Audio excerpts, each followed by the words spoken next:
UFC 303 is this Saturday night, and here's my official analyzation and breakdown of the fights happening on the main card. First fight I got, Ian Gary versus Michael Venom Page. DraftKings odds are negative 155 in favor of Ian Gary and positive or plus 124 for Michael Venom Page. If you don't know sports betting, that means Michael Venom Page is going to give you a better payout if you bet on him to win. Physical stats, Ian Gary is 6'3", so is Michael Venom Page, but Michael Venom Page has 4 inches advantage in reach, and they're both strikers, but Ian Gary is more of a mixed martial arts, knowing how to get takedowns, whereas Michael Venom Page will do everything he can to keep this fight standing, and he's exciting, ready to fight. Ian Gary has a higher guard, which he's utilizing and is great at counter-striking and a master of distance control. He knows exactly where his opponent should be and when he should be there, so he's good at launching kicks, a sliding, glancing left arm. He has less elbows, but makes up for it using different knee attacks and different types of kicks. Michael Venom Page has an incredibly low guard that's more of a kung fu stance. He believes it's better for him to be able to get his creative striking done, where he will send a strike from all the way at the bottom of his leg, going up until he hits his opponent in a looping type of uppercut. That's what he's famous for. He's great at getting past his opponent's guard with his strikes and has a huge arsenal of different types of elbow strikes, flying knees, kicks, and mainly striking. He will try to keep this fight, like I said, on the floor or on standing up and never go down to the ground if possible. Let's get into the actual stats. Striking and finishing power. Michael Venom Page has more first-round finishes when it comes to Ian Gary, at 13 to Ian Gary's 4. He has a higher percentage of knockouts wins from 62% to 50%. And he has a higher finishing rate than Ian Gary at 76% to 57%. The only thing striking-wise that Ian Gary has going for him is that he's been fighting in the UFC longer, meaning he probably has been fighting opponents of a higher degree, and he has a lot more average fight time, meaning more cardio. Defensive stats, Michael Venom Page has a better percentage of striking defense at 56 to Ian Gary's 53. It's a very minor one, but it can make the difference if Ian Gary is able to get a hit off or the other way around. And then they have both extremely similar takedown defense at 67 to 69%, which I believe Ian Gary's going to need to go for a takedown here if he has a chance to win. Fight duration, Michael Venom Page has almost no average fight time. He has an average of 6.5 minutes to Ian Gary's 11 minutes and 45 seconds.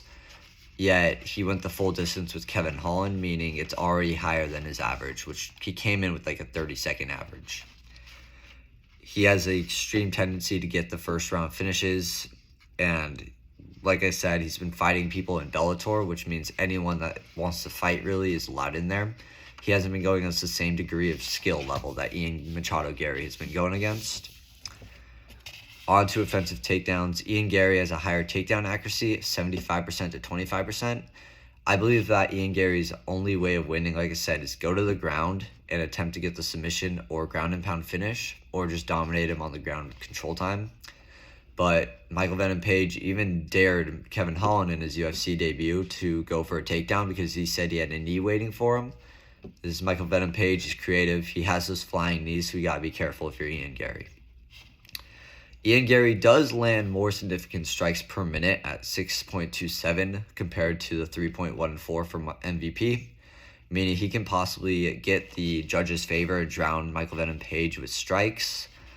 And the issue with that, though, is that Michael Venom Page he's been shown to hit harder, and he has more knockout wins, meaning those 3.14 probably feel like 5.5 hits with one punch. My conclusion is that Ian Gary has never lost. He throws more strikes per minute and has a better takedown advantage. His ability to mix strikes with his grappling could give him an edge, and he is going to have to make this fight dirty and keep it long in the pocket, or keep it short in the pocket and keep distance at all costs. Michael Venom Page, same thing, is a higher finish rate, but he's going to want to make a spectacle. He'll go for the knockout win. He'll go for the submission.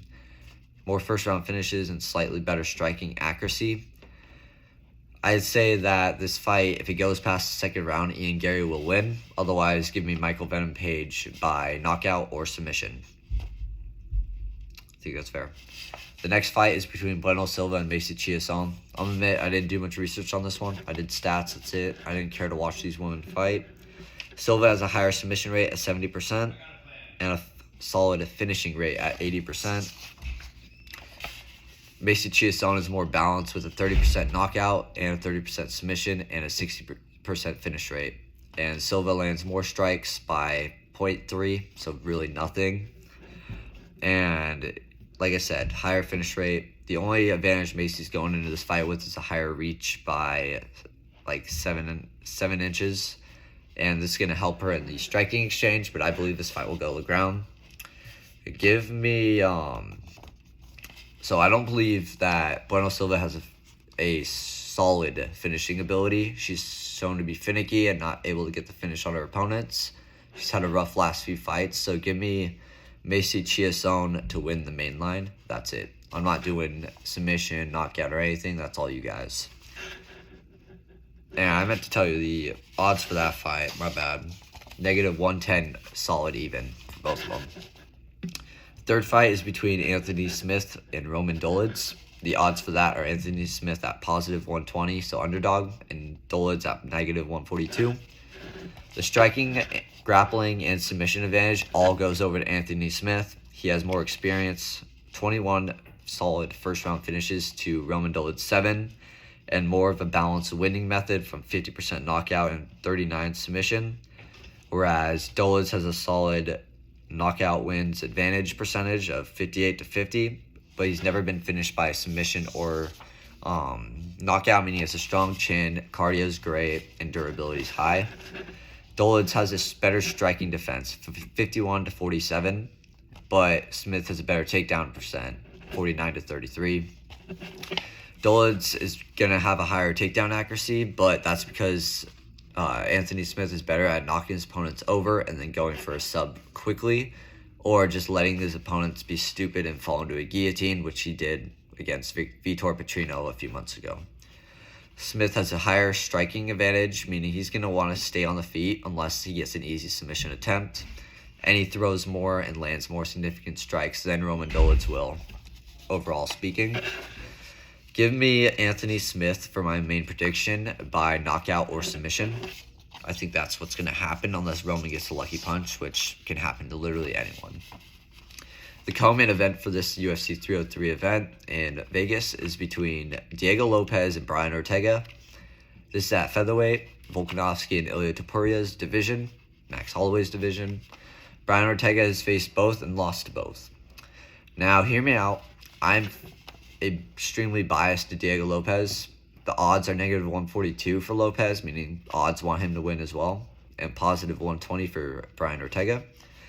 Diego Lopez has more first-round finishes, 15-4, and he has a better knockout rate of 42%-19. They both have a 50% submission rate. Brian Ortega has a lower finish rate, 69%-92%, but he's extremely sneaky with his submissions. He's a submission artist and is shown to do a lot of different submissions to get his opponents out. He almost beat Volkanovski via submission. Brian Ortega also has a better significant strike defense of 50%-38% and a better takedown percent of 58-43%.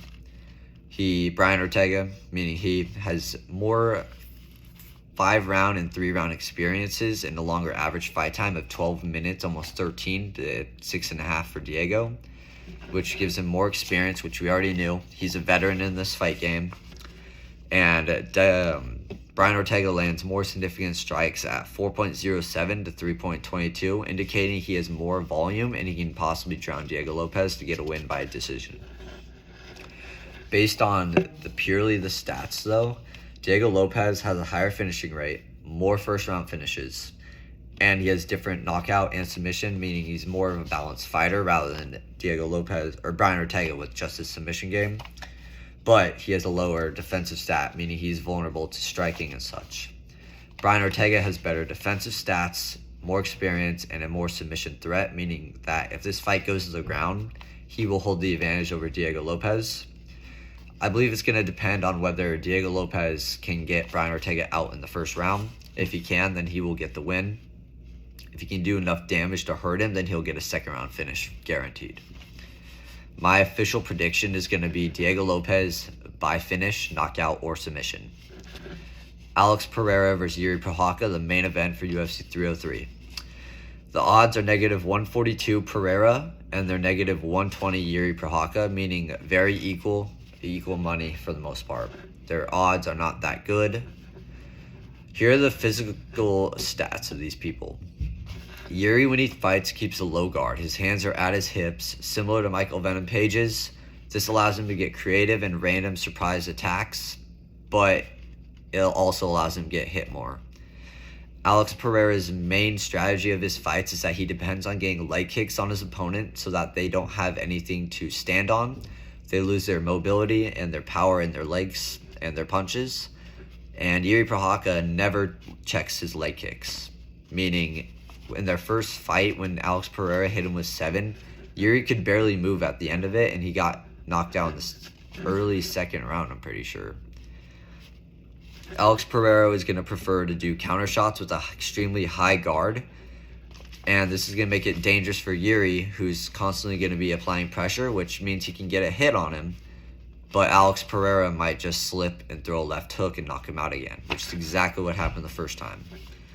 Yuri Prochazka is going to be throwing more strikes overall, and he has a higher or a lower defense strat. Yuri Prochazka has a higher percent of wins by knockout, as 87% to Alex Pereira's 80%, but that's because he has more experience in MMA. He has over 40 fights, whereas Alex Pereira has 12 fights. He has more first-round finishes, 23 wins to 4, which, like I said, it's experience. And he has an extremely good early finishing ability to Alex Pereira, who has a slightly higher striking accuracy of 63% to 56%, and a solid 80% finish rate, which 96% I think is, Yuri Prochazka's 96 finish rate is the highest in the UFC, I'm pretty sure. Defensive stat, Pereira has a higher defense strat of 50 to 41% and a better takedown defense of 70 to 80 to 68%. This could be incredibly difficult because Yuri needs to take him down and have a chance at winning.